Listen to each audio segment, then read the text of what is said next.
It's time to add some golems to our tabletop skirmish games as we break out this awesome set of miniatures from Eld4 Chronicles.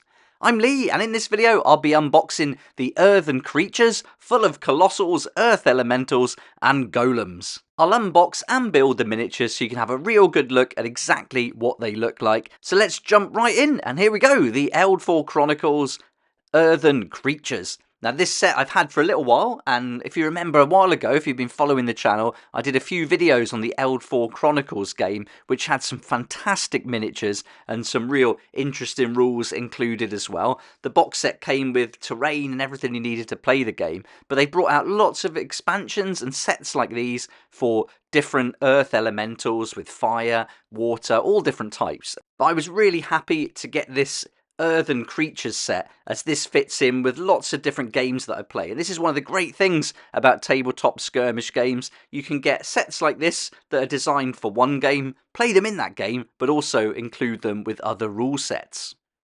I think it's great to get the most out of your miniatures, so I'll be using these in my own game, Rune Warriors, and these will be some of the monsters that our characters will be going up against.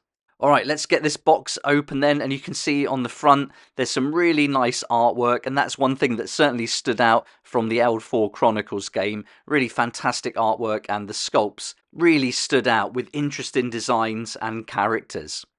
First impressions as we take these out, each miniature is featured in its own bag, and then we've got the character cards as well, so it's easy for you to know exactly which parts are going to go with which. You've got no instructions included here, and it did say on the box that if you go on their website you can find the instructions, which directs you to YouTube, and that just gives you a generic video that tells you how to prepare and glue them together. So I couldn't find any videos that told you exactly how to build each model, but it's so simple to put these together, I don't think you need it. It's pretty self-explanatory, as we see here with one of the first models we've got. We've got the base part there, and then we've got the gargoyle itself, and you can see there's two pegs, so we're just going to line those up with the holes on the piece. And then with only a few other components for this particular model, it's going to be obvious exactly where they go. So we haven't got any sprues to worry about. We don't have anything numbered or anything like that. Everything that goes on one model will be included in the bag. Let's open up another one here. Altogether, you're going to get 2 gargoyles, 2 rock golems, and 2 of the tree kind of earth elementals, and then you're also going to get 1 colossus as well.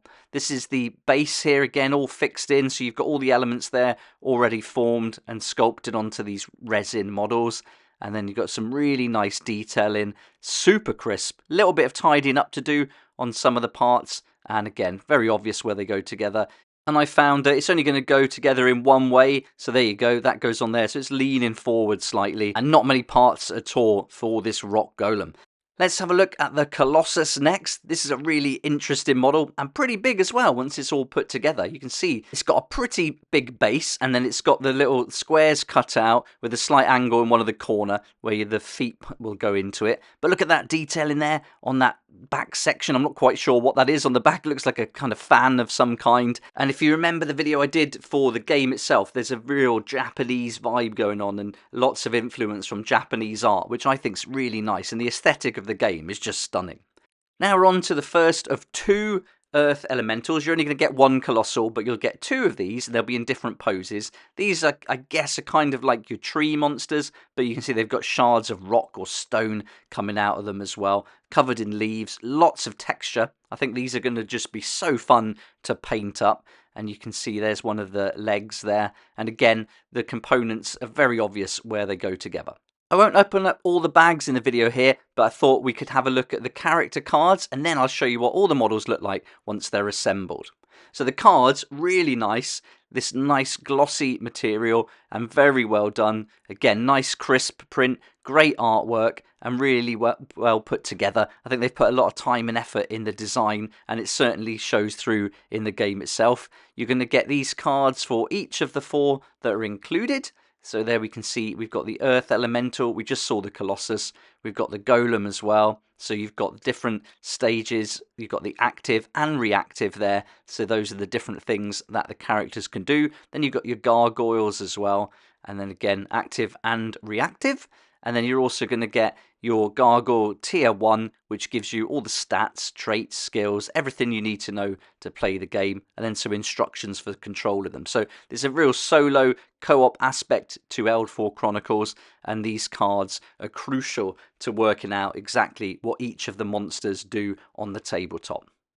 There we go then, that's the cards that are included. Let's have a look at the models fully assembled. And here you can see all 7 now put together. We've got 2 variants of the Gargoyles, the Golems and the Earth Elementals, and then we're going to have 1 Colossus. And I just love these. I think they really will fit in with so many different types of fantasy games. This one in particular has got such a cool heroic stance. I could imagine that being one of the good guys in a game, but also easily as one of the monsters, perhaps controlled by a wizard or something like that. That would be pretty cool, and that would definitely fit in with some scenarios that I've got for Rune Warriors. Here's one of the Gargoyles assembled. Looking great, nice pose, lots of really good textures there to play with on the wings, and then you've got the plinth there from a column that's going to give it a nice base. Add a little bit around the base itself, and then you're good to go. Here's the second Golem pose, which again, really cool, just standing on those rocks there, and I love the engravings, like the rune markings on it,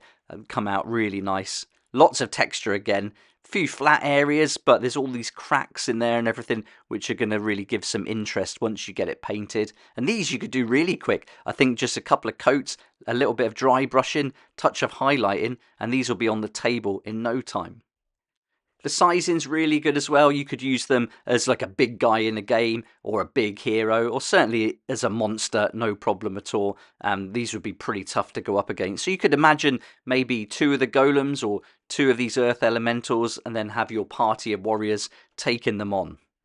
Here's the second, and you'll notice that these are quite similar in the pose, but they've got the different face section and just a little bit different from those rocks that are protruding at the top of the model as well. Again, fantastic textures with all those leaves and everything, and I'll probably go with an autumn theme, which I think will be stunning, having some nice oranges and greys. Then we got the Colossus, real interesting model. This would definitely be a boss character to go up against in some kind of campaign. And this is what I really love about tabletop skirmish games, especially miniature agnostic games. You can pick up a set like this, grab one of these really interesting models, and then put together some stats for it, a backstory, and tie it into your own lore, or play it in the game it was designed for, or do both and get as much as you can out of your models. But there we go, there's the full range of these Eld4 Chronicles earthen creatures, and I've got to say, really impressed with the quality of these resin miniatures. They make a really nice expansion for the base game and really fit in well with the whole aesthetic. And I definitely recommend checking that out if you haven't seen it already. I'll put a link at the end of this video to the Eld4 Chronicles video so you can see the full unboxing for the main game. And I'll also put a link for Rune Warriors and Rune Party so you can see where I'll be using these miniatures in my own game. If you haven't seen it already, there's a video for Rune Party and Rune Warriors up on the channel, which gives you a nice overview of the books. We've got the first expansion, Stoneheart, coming out in April 2025, and there's another video on the channel showing you how to create a warrior, which is one of the main parts of the game. This is super fun and gives you lots of flexibility. But I hope you enjoyed having a look at these earthen creatures. I'd love to know what you think, so let me know in the comments section down below. But for now, thanks so much for watching, and I look forward to seeing you here next time on Tabletop Skirmish Games.